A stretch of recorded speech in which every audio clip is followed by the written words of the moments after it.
Chamakari Kahanian. एक दौर था जब परी की कहानियां सिर्फ बच्चों को सुलाने के लिए सुनाई जाती थीं। लेकिन कुछ कहानियां ऐसी होती हैं जो असल में ज्यादा हकीकत पर मबनी होती हैं जितना हम समझते हैं। ऐसी ही एक कहानी थी खूनी परी की, जो पुरानी जंगलात के एक गांव में सबको डरा चुकी थी।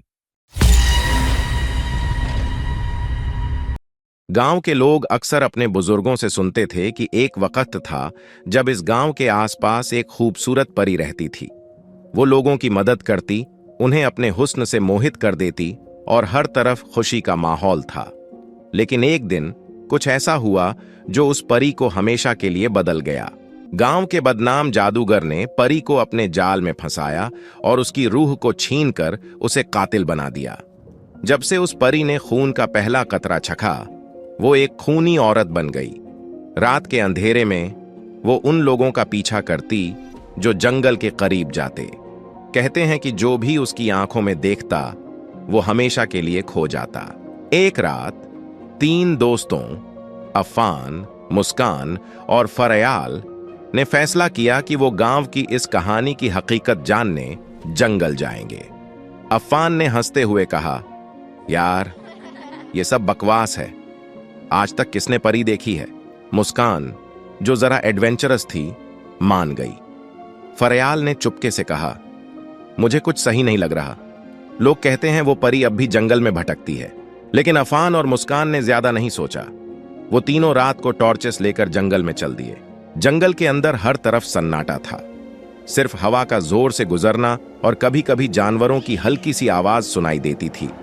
जितना अंदर वो जाते गए, माहौल उतना ही भारी होता गया। अचानक फरयाल रुकी और धीरे से बोली, तुम लोगों ने सुना जैसे कोई हमारे पीछे चल रहा हो।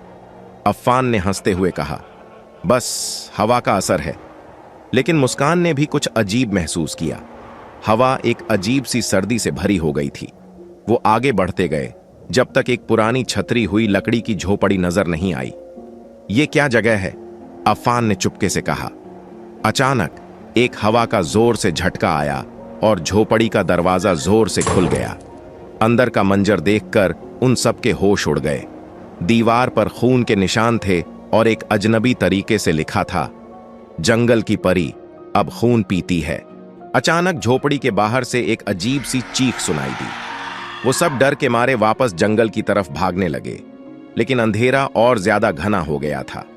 मुस्कान की टॉर्च अचानक बंद हो गई और जब उसने टॉर्च को दोबारा ऑन किया तो सामने एक अजीब और डरावनी सूरत थी।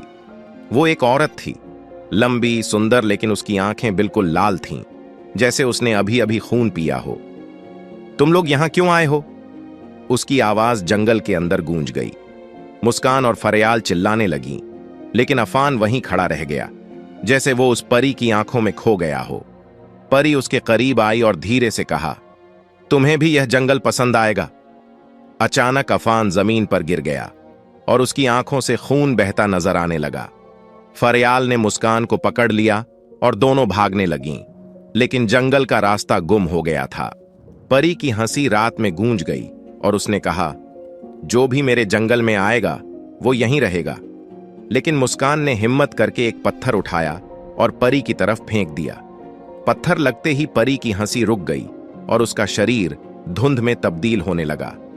लेकिन याद रखना, परी की आवाज अब भी जंगल के अंदर गूंज रही थी, मैं वापस आऊंगी, तुम्हारी आत्माएं छुप नहीं सकेंगी।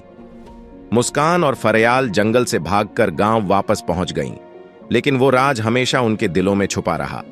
लोग अब भी कहते हैं कि जंगल की वह खूनी परी अब भी शिकार की तलाश में है, और जो भी उस राज को समझने आता है वो कभी वापस नहीं जाता।